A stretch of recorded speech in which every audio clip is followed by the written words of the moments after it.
Paramashivoham. Om Nithyananda Paramashivoham. Om Nithyananda Paramashivoham. Om Nithyananda Paramashivoham. Om Nithyananda Paramashivoham. Om Nithyananda Paramashivoham. Om Nithyananda Paramashivoham. Om Nithyananda Paramashivoham. Om Nithyananda Paramashivoham. Om Nithyananda Paramashivoham. Om Nithyananda Paramashivoham. Om Nithyananda Paramashivoham.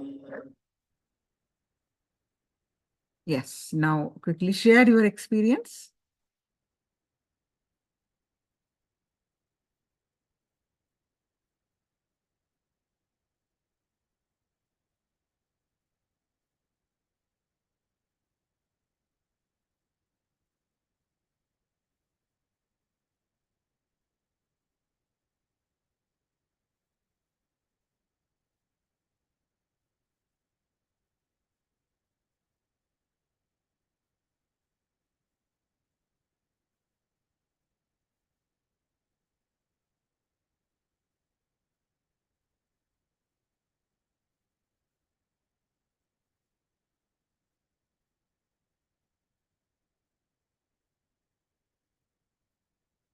Elizabeth, yet to manifest. And how about others?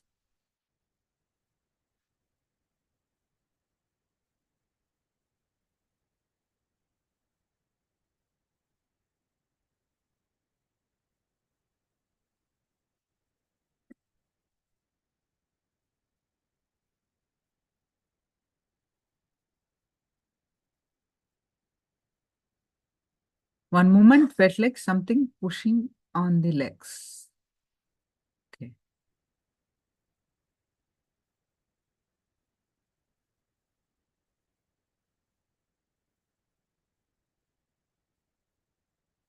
All right. So now we're going to listen to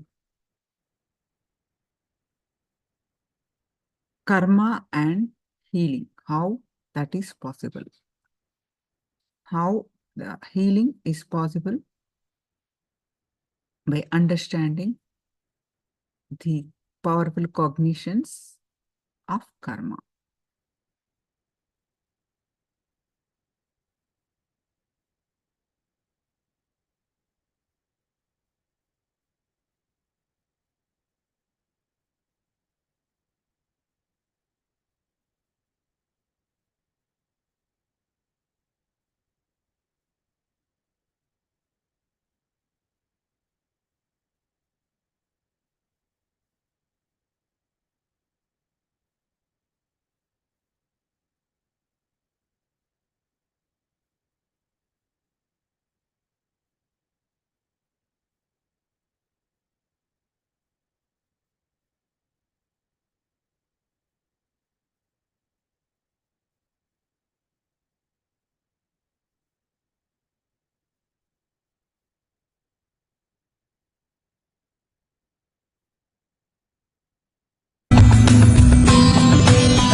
Today's subject is karma and healing.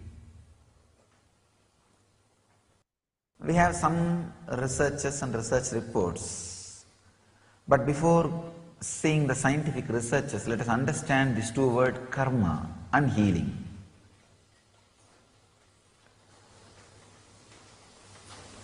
In Vedic tradition, there is no good karma or bad karma. Karma, that's all.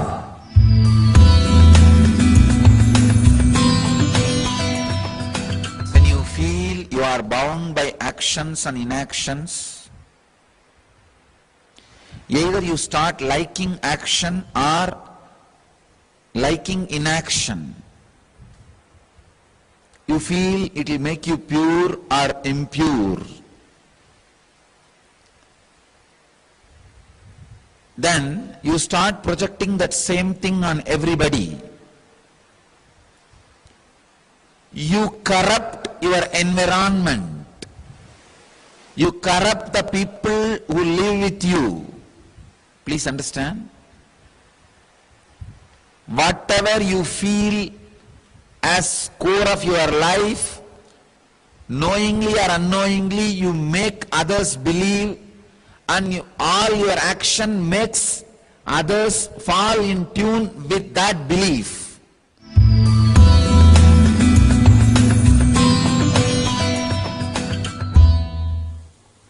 Whatever you are not able to make it part of your life, your understanding is bad karma. Whatever you are able to assimilate and make it as part of you is good karma. Please understand, it's like this. The projector. Some scenes are projected through the projector on the screen. Sometimes the light is too big. Only some 70% is falling on the screen and the 20% is falling out, 30% is falling outside the screen. The screen is life. The projector light is karma. Whatever is falling inside the screen is good karma. Whatever is falling outside the screen is bad karma. So now what to do to make the whole thing as good karma? Just expand the size of the screen. Expand your understanding about life. Whatever can fall inside your screen. The screen means your experience about life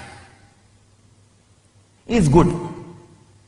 Whatever is falling out, whatever you are not able to grasp as part of your life is called bad. Now, all you need to do to integrate karma. See, please understand, as long as there is a good karma and bad karma, healing can never happen. There will be one part of karma constantly hurting you, haunting you. Just expand your understanding about life.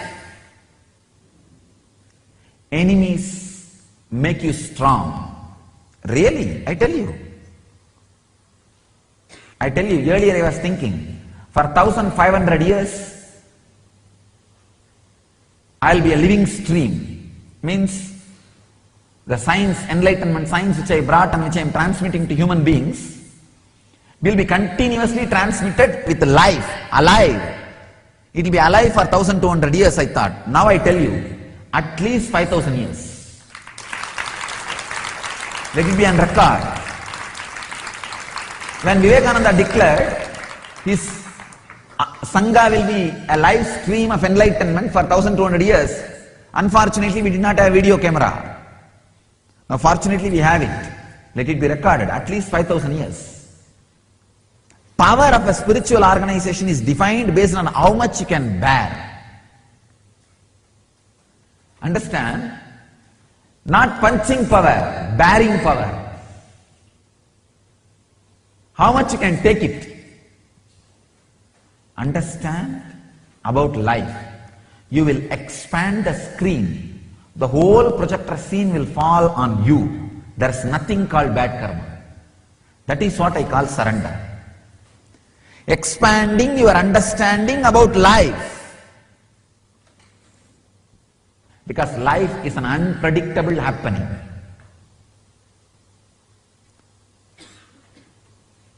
When you are ready to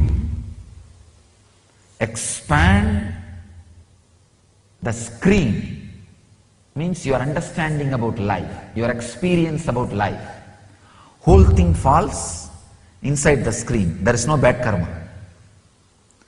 Understand? Bad karma is the projector light falling outside the screen. Projector light is a karma. Your understanding about life is a screen. Just expand it. I tell you. The weight which you lift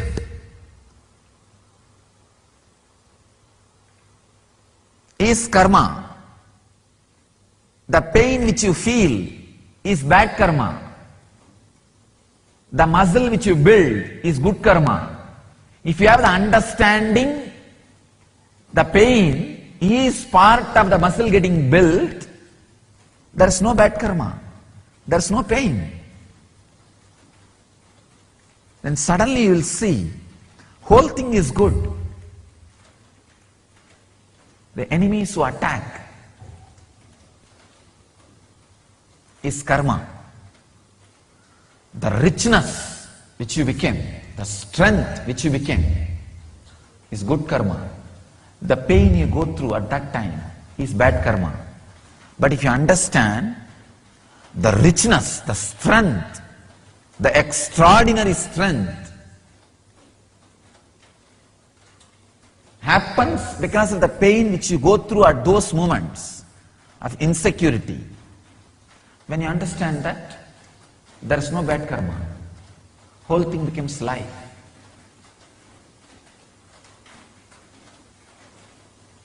Never avoid insecurity. Never avoid enemies. That is the ultimate lesson. Just stand and stare. Nothing else. Don't blink. There is no bad karma. There is no bad karma, I tell you. The moment you understand, see this simple example, lifting weight, that is karma. The pain which you feel in the muscles is bad karma. And the muscles which gets built, gets strengthened, is good karma. Getting strengthened, the muscle getting built, the beauty and strength comes because of the pain. Understanding about life. When that happens, the pain is no more a bad karma. Make enemy as a joker. Let him not be a villain. If he feels he is villain, he will go on be playing the role of anti-hero.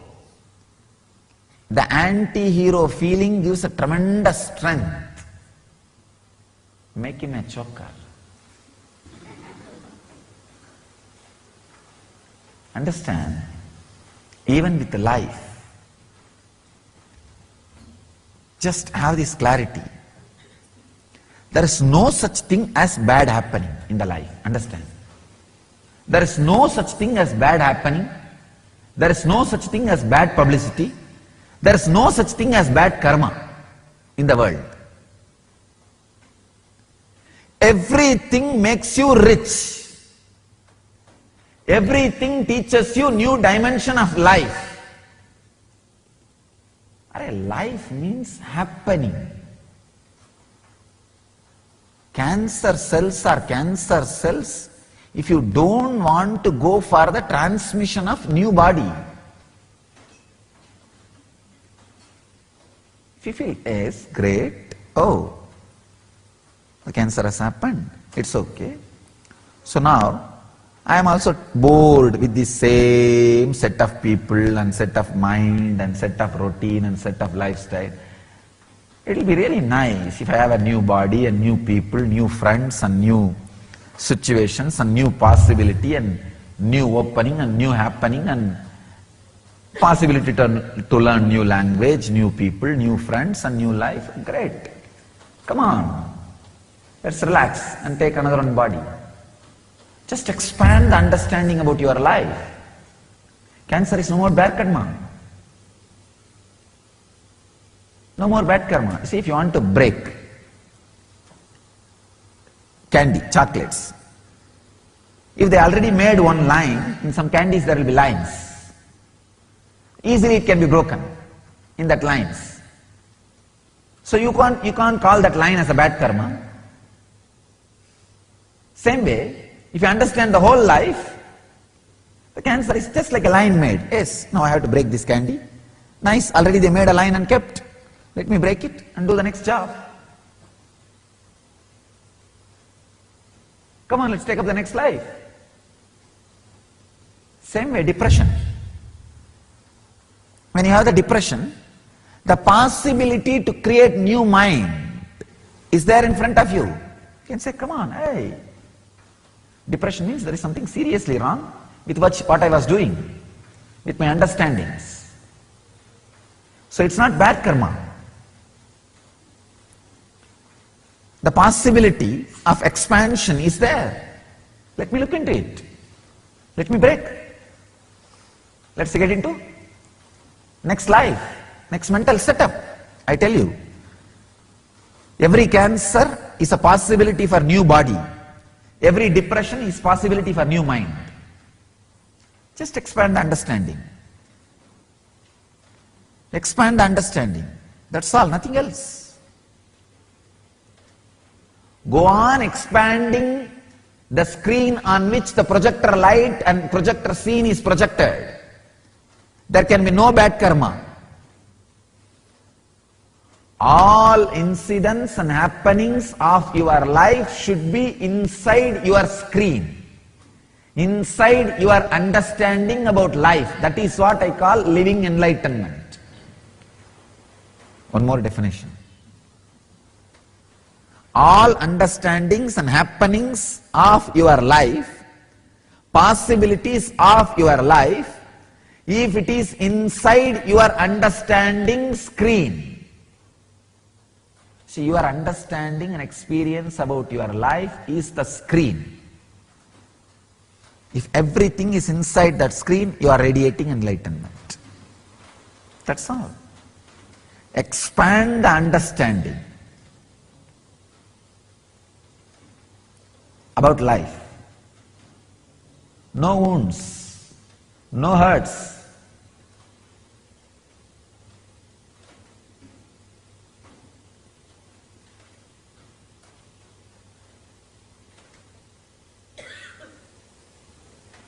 There is no such thing as hurt, wound, pain, bad.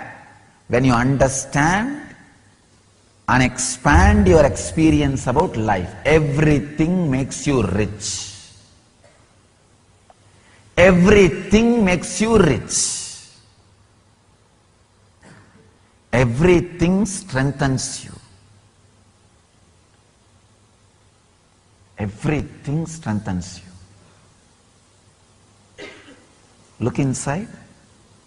Never ask, why should this happen to me? See,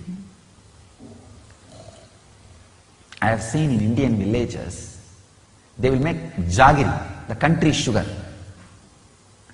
They will boil the sugarcane juice. I have seen when it is getting boiled intensely, slowly it will become thicker and thicker, and all the dust part will slowly get gathered in one corner. In one corner, all the black dust part will gather.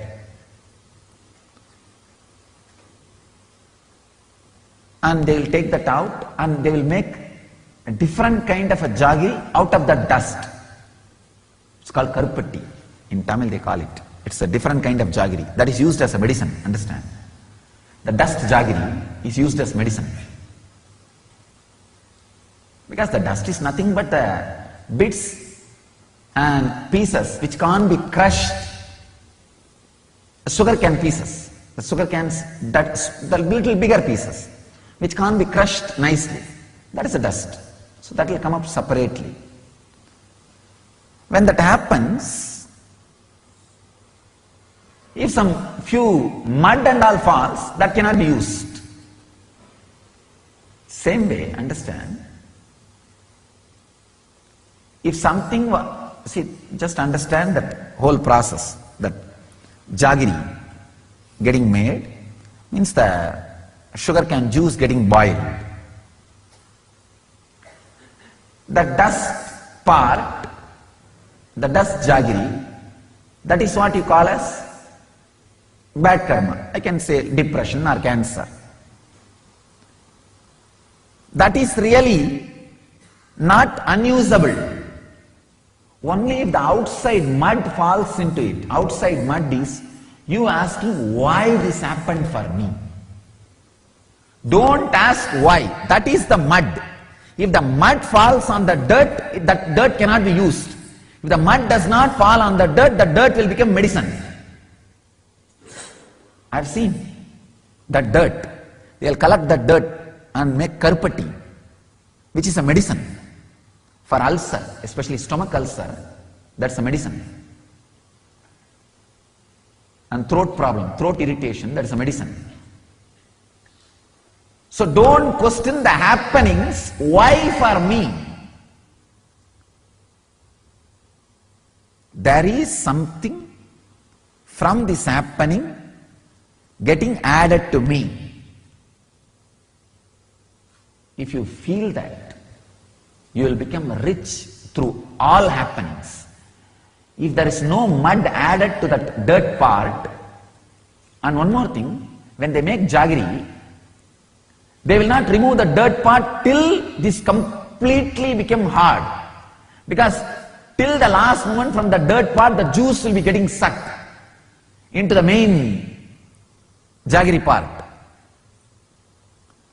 I was reading a beautiful book, The World Ramakrishna Knows. Based on all the examples he gave in his discourses and classes and sessions, they painted the world Ramakrishna knows. The background. It was such an amazing book. Same way, based on all my examples I give, you can paint the world I know. The world out of which I was born and brought up. Actually, you need to know that world, only then you will understand completely the implications of my teachings. Only if you have seen the villagers making jaggery, large vessels, boiling the sugarcane juice, you can understand the lesson which I am teaching now. In large vessels they will burn, boil, and boil the sugarcane juice. When it becomes semi-solid, the dirt will start gathering, and they will not remove the dirt out of that pot till the end, because till the end the juice will be getting extracted out of the dirt into the jaggery. When it becomes almost solid, only then they will remove the dirt part and make a separate mold out of the dirt part, so that it will become medicine. So the dirt itself is not useless. Don't think it is useless. No. It is useful. But when the mud gets added into the dirt, it will not be useful. It has to be thrown away.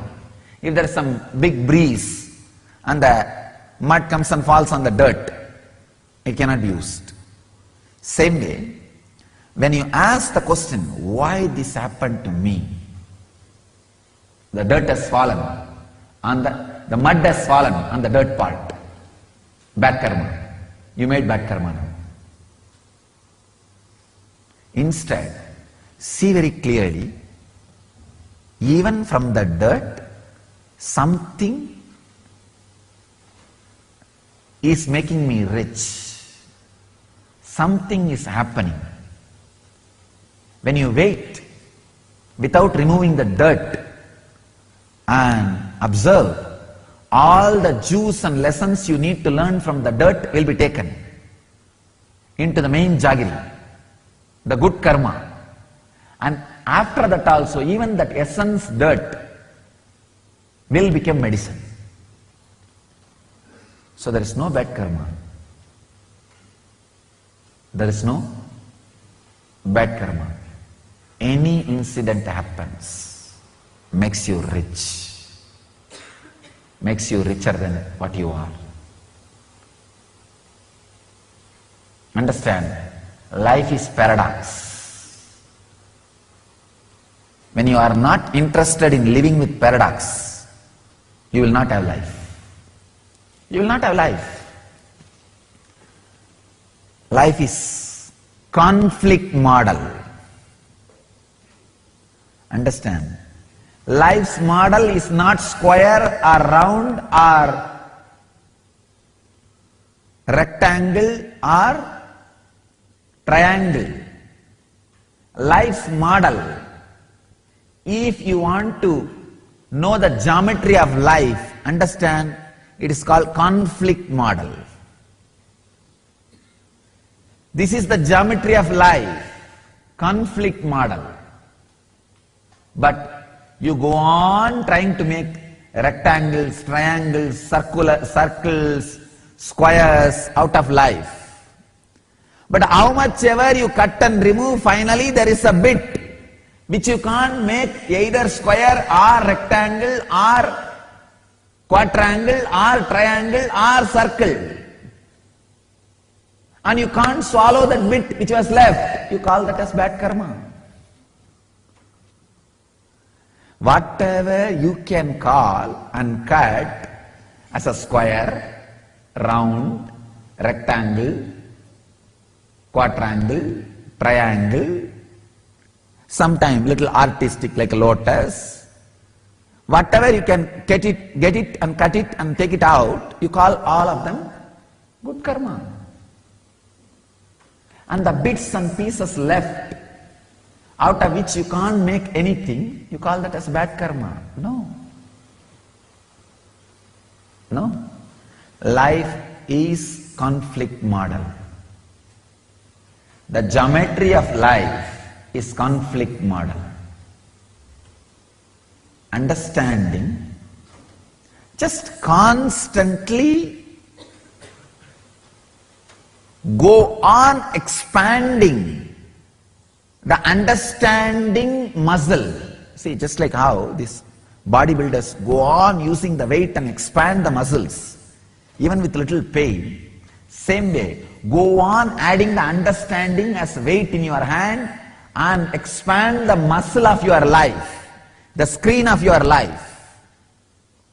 See, unless you have the weight in your hand and work out and allow the pain in your muscle can't expand.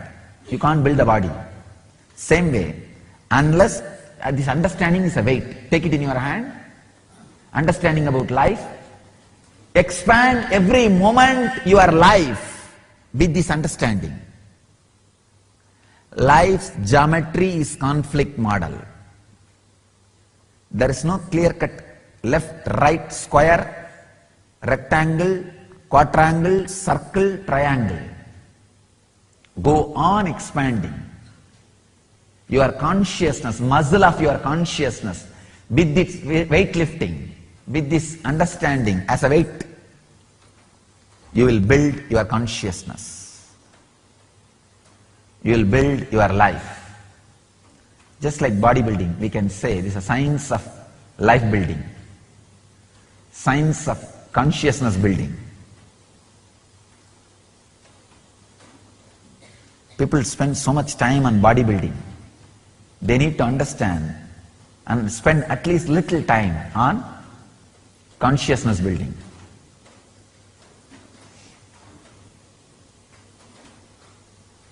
On life building. If you understand karma, healing happens immediately.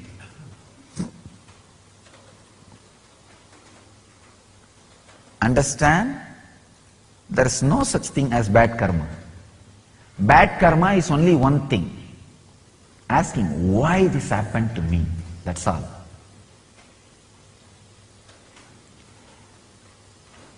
Another one funny thing.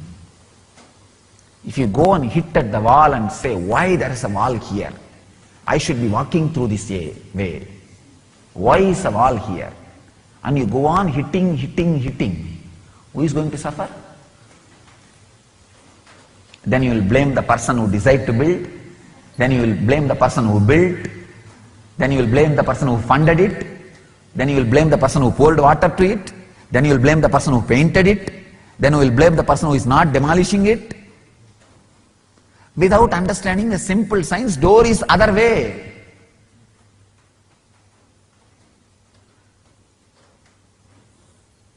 The why always brings a wrong answer. You are hurt for wrong reasons. Don't be hurt by the person who built the wall, who funded for the wall, who painted the wall, who is maintaining the wall. Just learn where is door. When you ask why, you are hurt.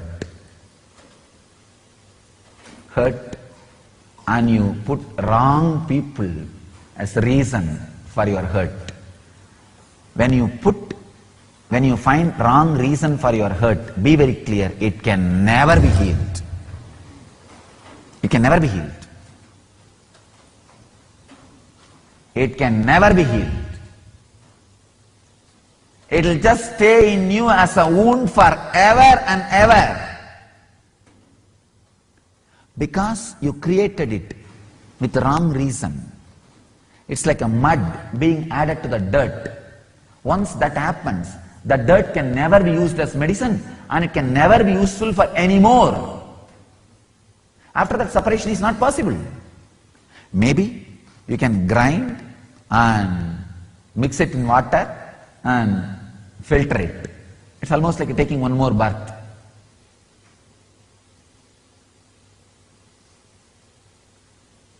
Understand this great truth. Life is an extraordinary insecurity. It is extraordinary insecurity because it is living. Living means extraordinary insecurity. Either you can be exhausted by it or excited by it.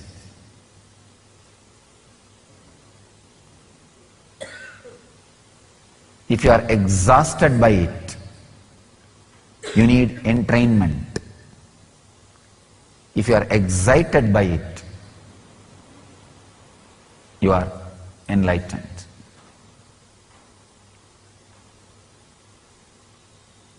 Understand these 5 E's.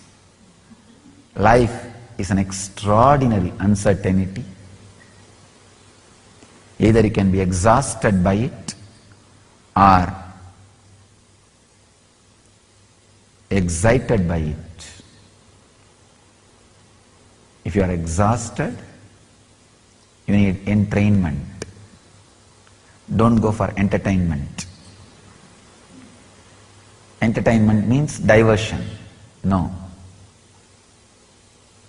You need entrainment.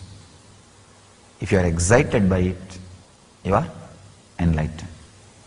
I tell you, the secret of that courage is this one understanding. I never ask the question, why? No. Not even once. Why this for me? No. Why makes you shrink?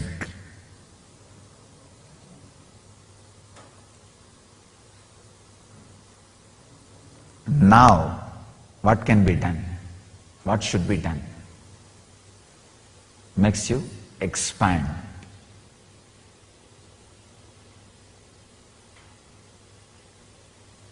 Expand the muscles of your consciousness by lifting the understanding as weight. There is no such thing as bad in the life.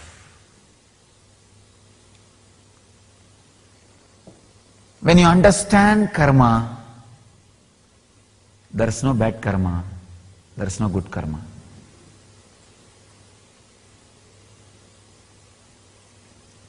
Expanding the screen of life on which the scenes of karma is projected and making sure that no part of the life is outside the screen, means no incident, no happening of your life is out of your understanding and digestion capacity, out of your experience. Make sure. Person whose scenes fall outside his screen is bound guy. Bandha jiva. Person whose all scenes fall inside his screen is Jivan Mukta, enlightened. Person whose screen is so big, even others' projectors can be projected and seen, is incarnation.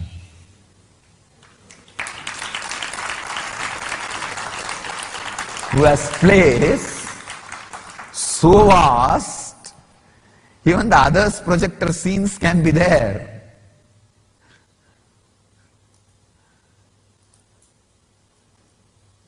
Good or bad, he is ready to digest, swallow, stand.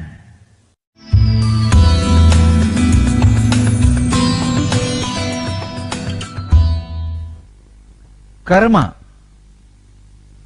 Now I am interpreting this word as action which has not reached perfection. Please understand.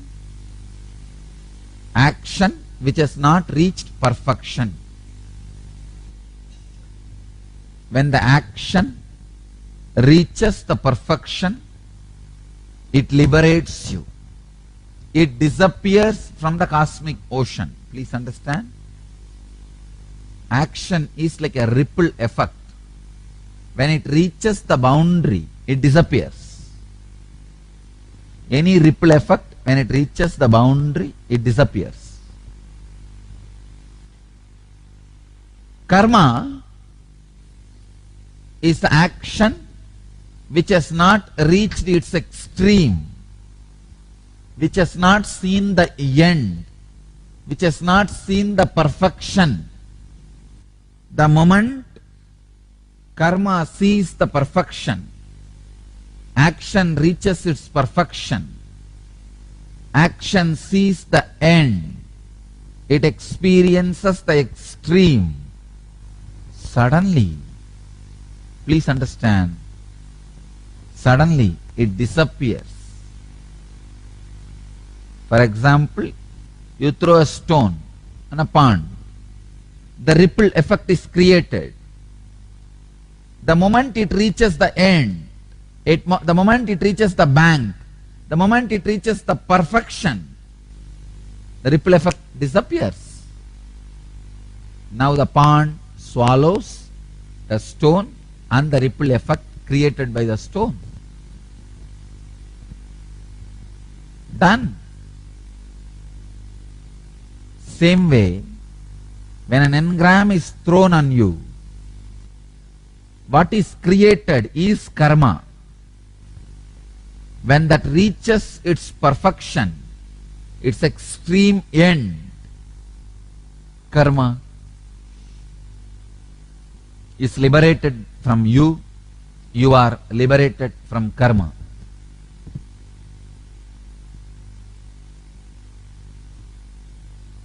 That is why in all our programs I emphasize so much on completion.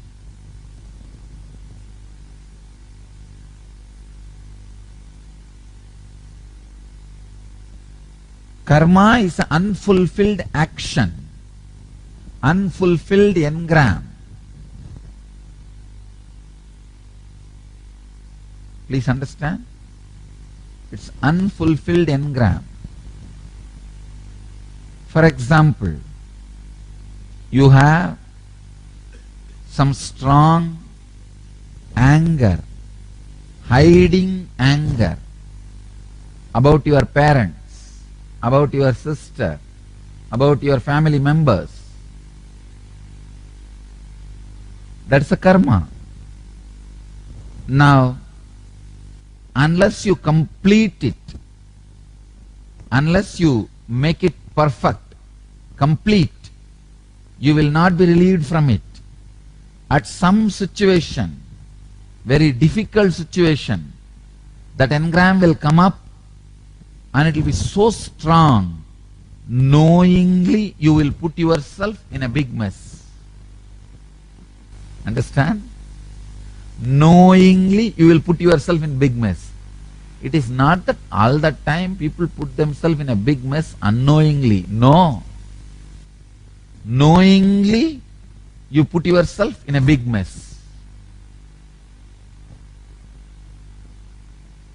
Karmanye vadikaraste ma baleshu gatachanaha ma karma balahe durbuhu mate sankostva karmani. Uncompleted, incomplete karmas, when they are sitting in you, they will be so wild, so strong. They will find some justification. Usually they find the justification of comparison. Why? Why should I alone be non-violent? He is also violent. Let me be also violent. Only then I can protect myself.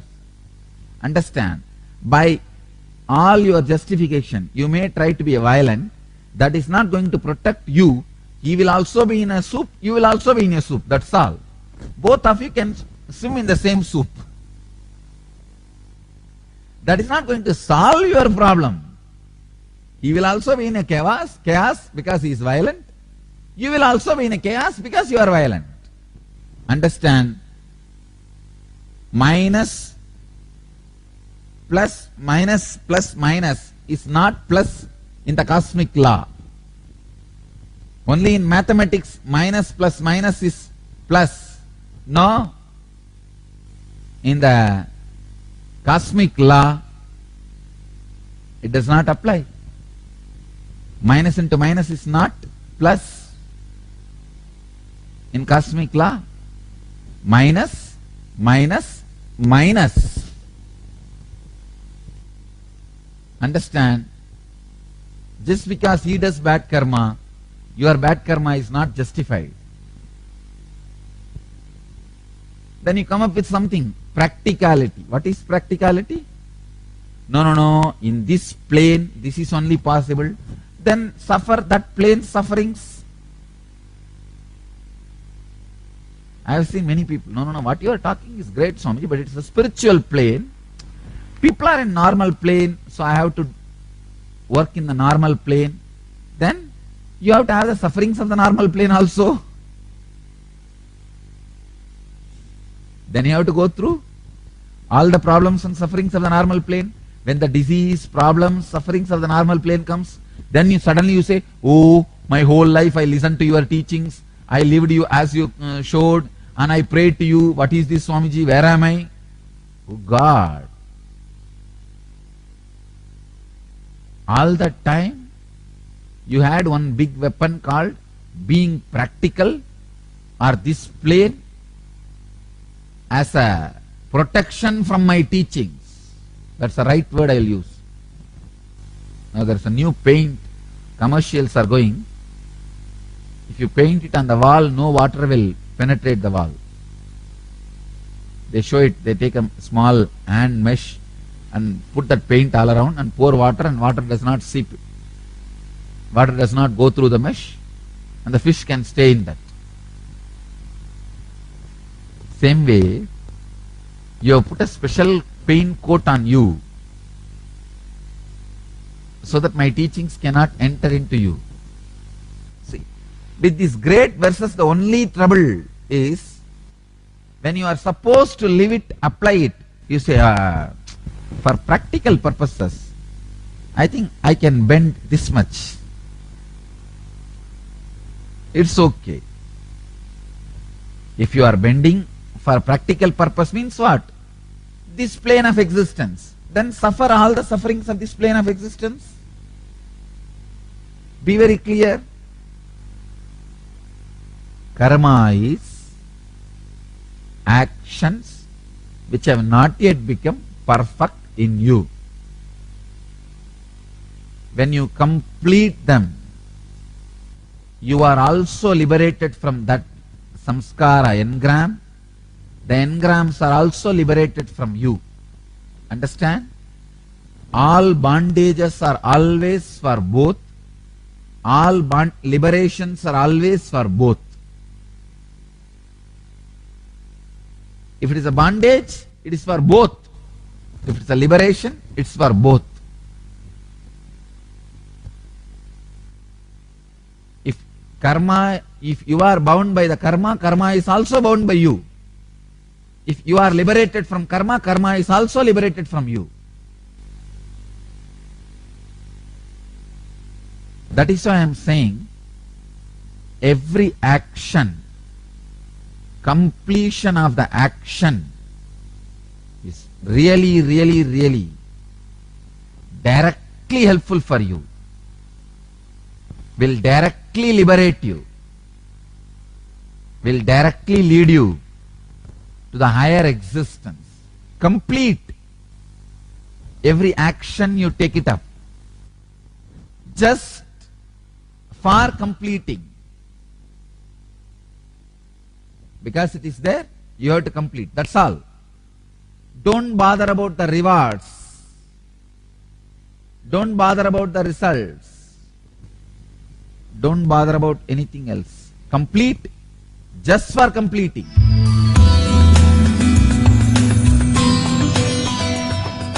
Today I'll translate karma as accumulated results of actions. Accumulated results of actions.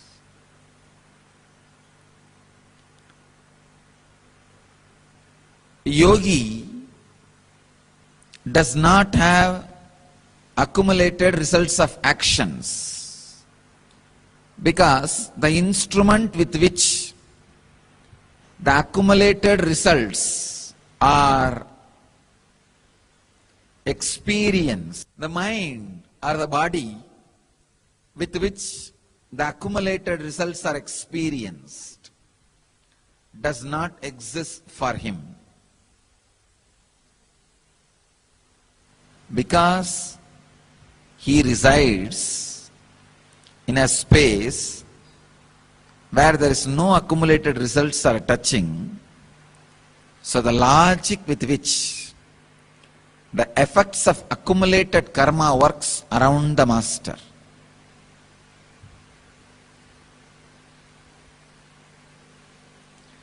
is totally different from the logic with which it works in your life. That is why when you just give one small amlaki fruit to Shankara, your house is showered with golden amlaki fruits.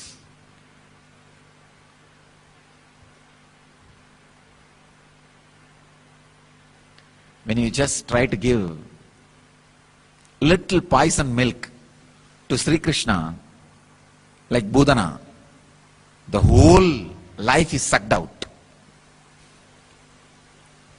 Understand the logic with which karma functions.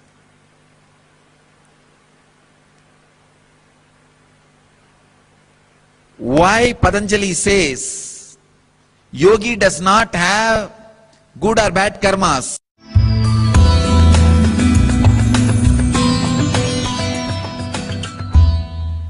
In the cosmic system also, the center of the cosmos, the person who has become center, the yogi,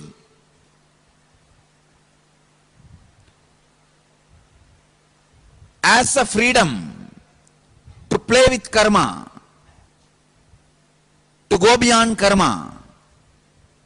But one important thing is, neither he is affected by it, nor the cosmos gets affected by it. That is something very unique. Please understand, this point is where the atheists and theists differ. Atheists claim the whole thing is an automated mechanism. But the yogis claim it is not automated mechanism. There is some independent intelligence which plays the role of the center, being the head. But fortunately, it is not equivalent to the political head of a country. See, the freedom political head as over the law of the country can create good and bad. Shukla and Krishna can happen. But the power, the manipulating power, the free will power, a yogi has over the cosmic law, karma, neither as Shukla or Krishna.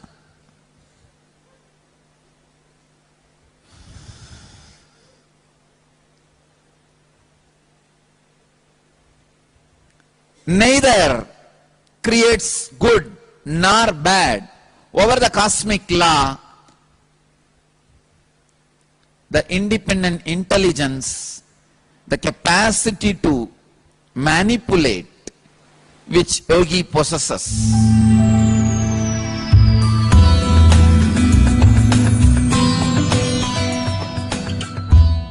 When you do not know the laws of the cosmos, when you are not interested in aligning with the cosmos, the universe tries to align you. That is what you call as punishment. It is not. It is the signals sent to you by the universe to align yourself, to get back to the center, to get back to the source, to get back to the functioning. Please understand, the law of the cosmos is what we call karma.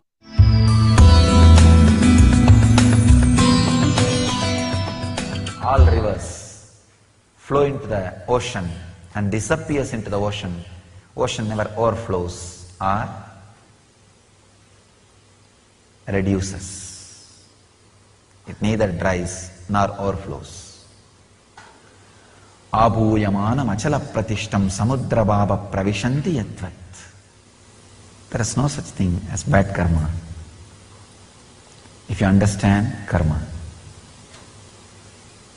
the moment you understand karma, healing simply happens.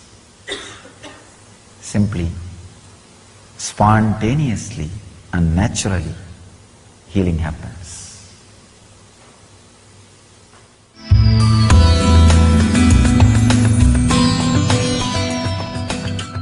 Karma means exhausting your courage by every decision.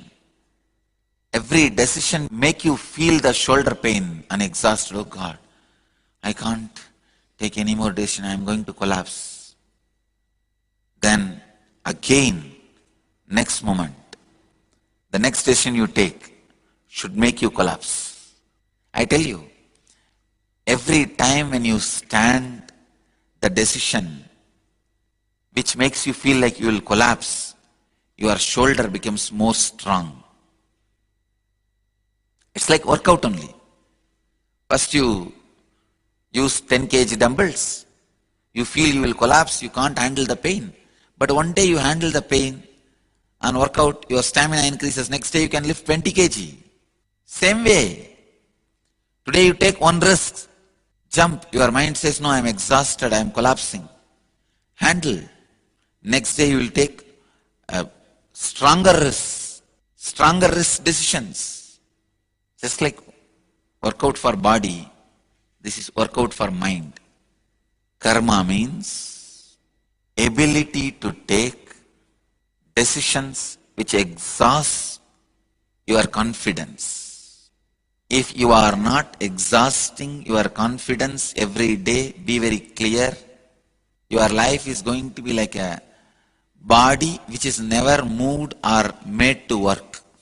Body which is never moved or made to work, what is going to happen? It will just rust and dust over. Body which is never made to work. Mind which has never taken the risk is one and the same. Body which has never made to work, the mind which has never taken the risk is one and the same. I tell you, even if you are inside an organization, let your heart be above the organization, not below, above the organization. Above the organizations means you don't hate the organization, you run the organization, but you are always free and beyond the organization. You are always free, unbound by the organization. Action, being free from action and inaction. You need to discern all these three. Action, being free from action and inaction. Because your understanding about all these three are too small. Bhagavan is saying, scope of action is inexplicable.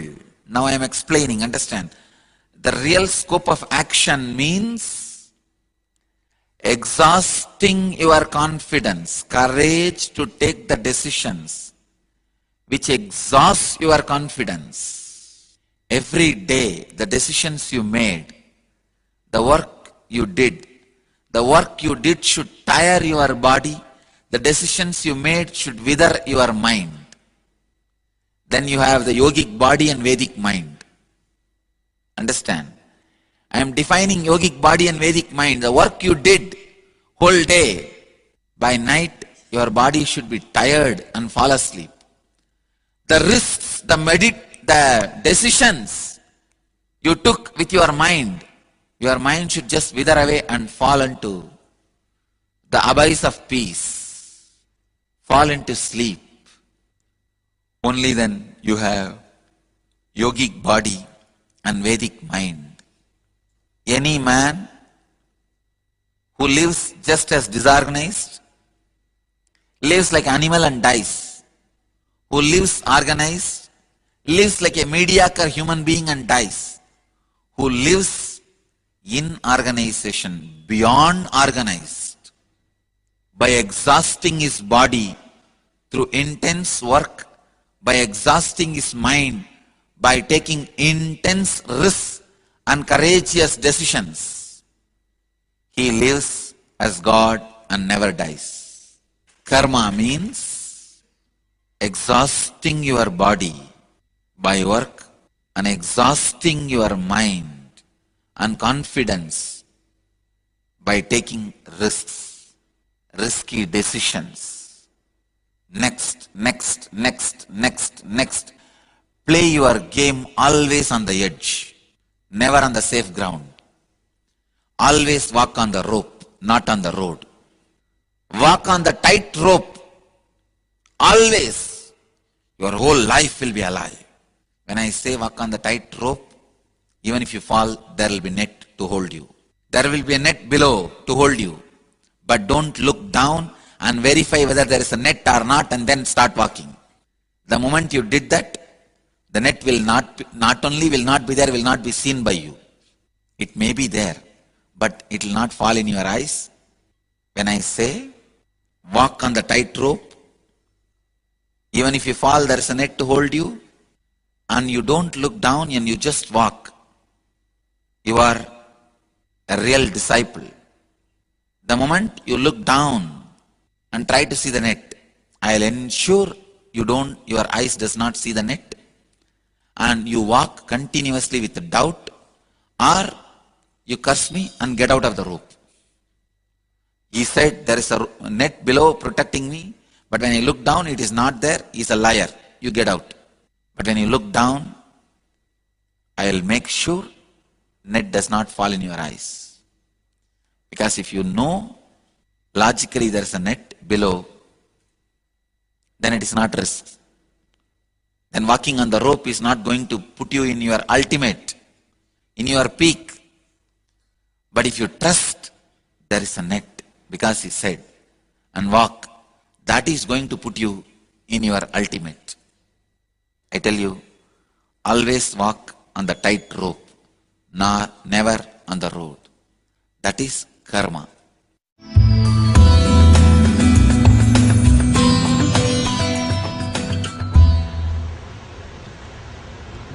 Basically, you have three layers of karma: agamya, prarabdha, sanjita.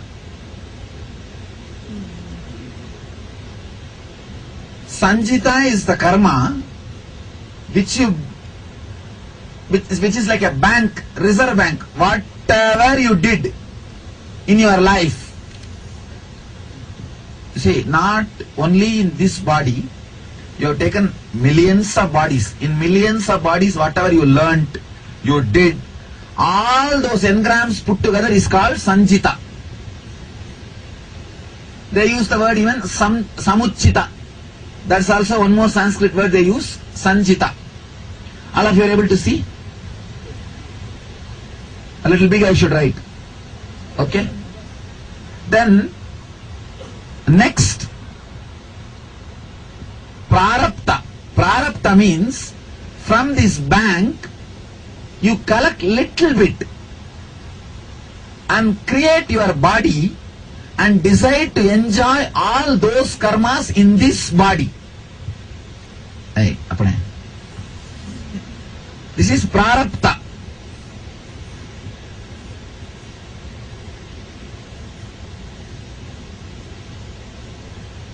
Understand? This is bank, like all your past collection.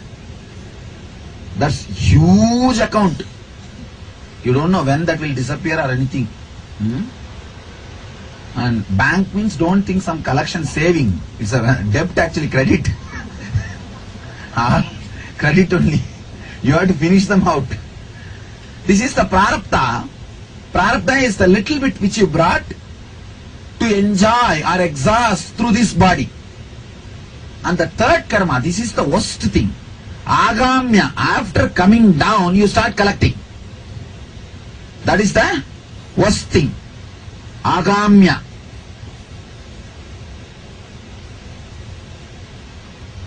This is the past, this is present, which you are exhausting. This you are collecting for your future, adding to the sanjita. Now, any fellow who lands on the planet Earth to exhaust, for example, here you have 1000 karma. I am just giving an example. When you take your body, when you assume your body, you take only something like a 10 karma. Let me finish this 10. And you come down. After coming down, you start collecting 200 karma. By the time you go back, what will happen? Your bank balances increased by 1210. Neither you exhausted this 10 and you collected 200 more. What will happen next time next time you take the body? 1210.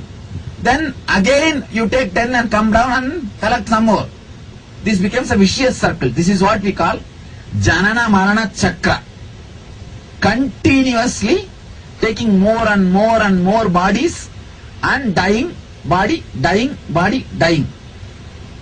Now, this prarabdha 10 karmas, while you are living, exhausting these 10 karmas, if somebody gives you the knowledge, you are not the body, you are not the mind, these karmas influencing you, the influence of these karmas over you will start coming down. Understand?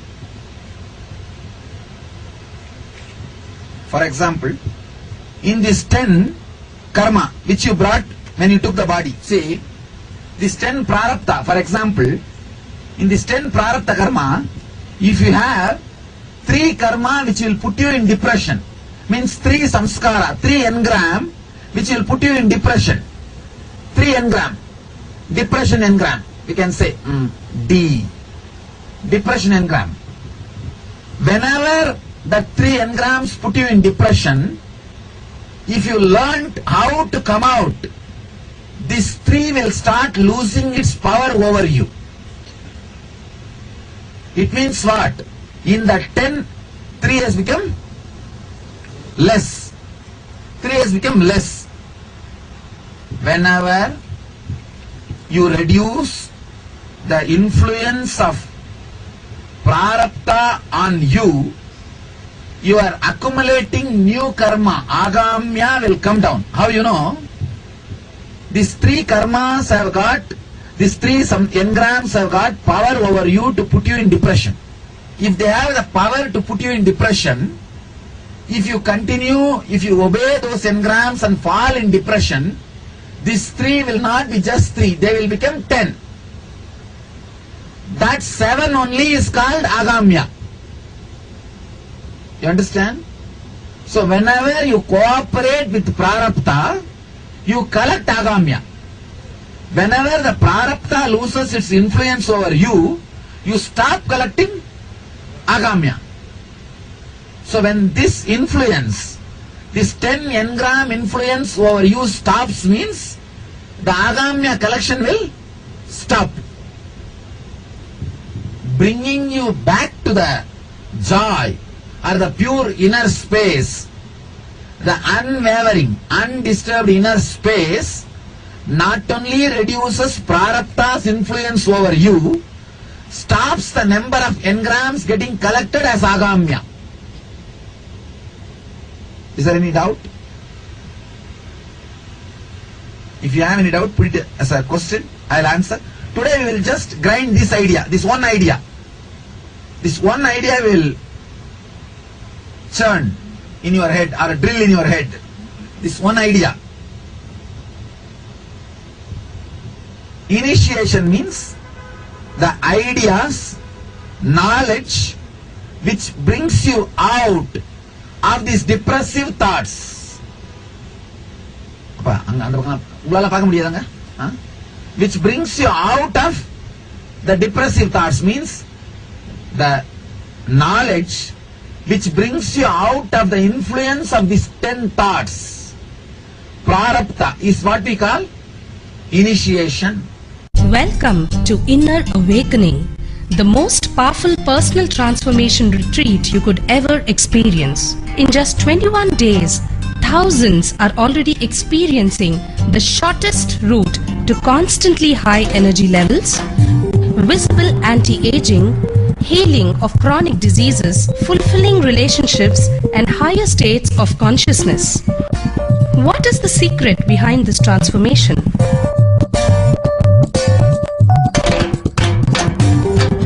Kundalini means the inner potential energy. Once it is awakened, opens the different doors for the conscious experience in you. I can say which is a master key for all extraordinary spiritual experiences.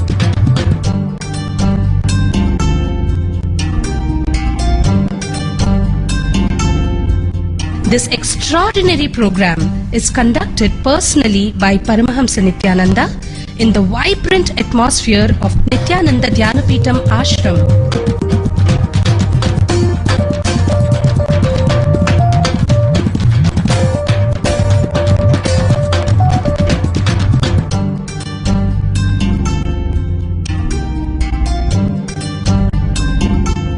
Open yourself to the benefits of Nitya Yoga and practical meditation.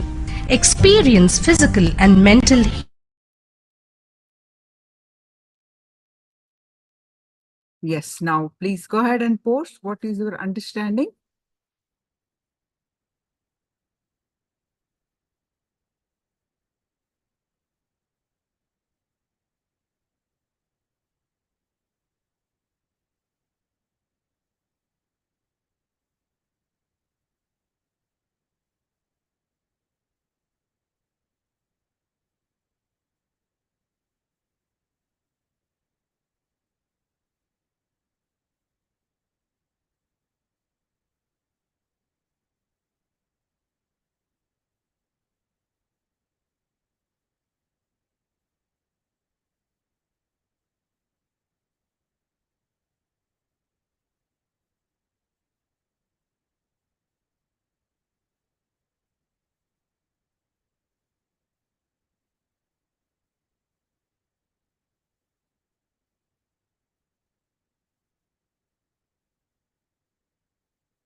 Life is an extraordinary insecurity because it's living. You can be either exhausted by it, excited by it. If you are excited, you are enlightened.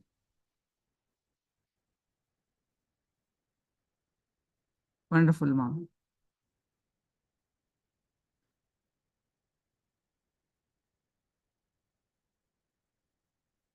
Yes, now let's quickly do one more round of the power manifestation of levitation.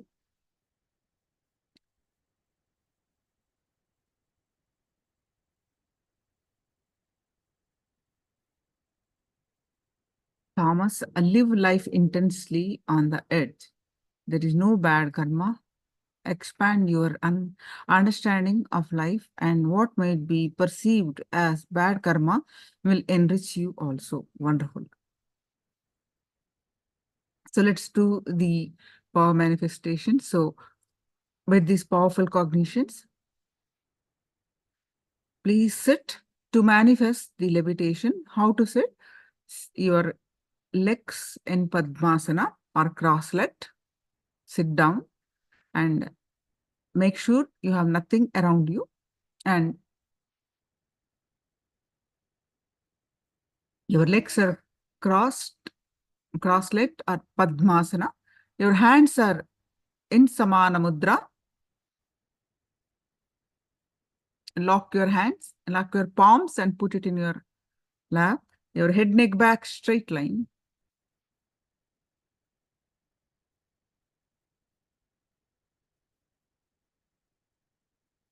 Now visualize Swamiji's form in your inner space.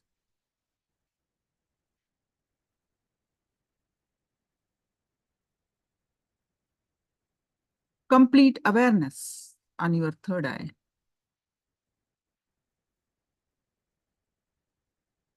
And start chanting the Mahavakya.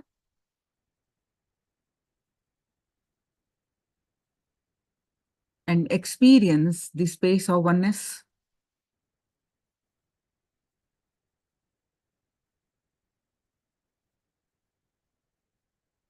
With that space of oneness,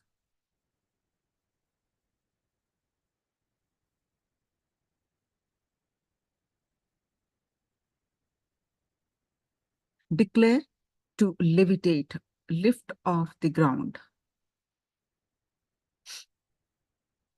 Intensely chant the Mahavakya.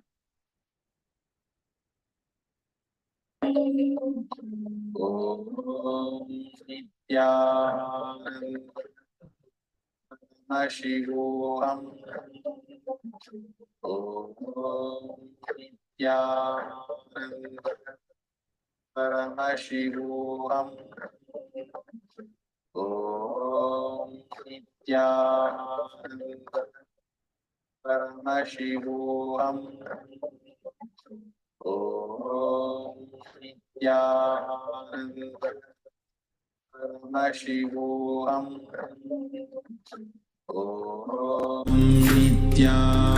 Nithyananda Paramashivoham Nithyananda Paramashivoham Nithyananda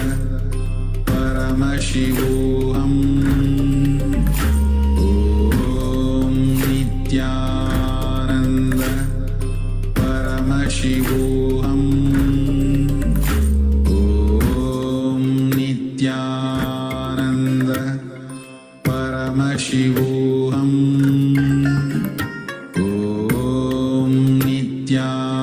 Nithyananda Paramashivoham Nithyananda Paramashivoham Nithyananda Paramashivoham Nithyananda Paramashivoham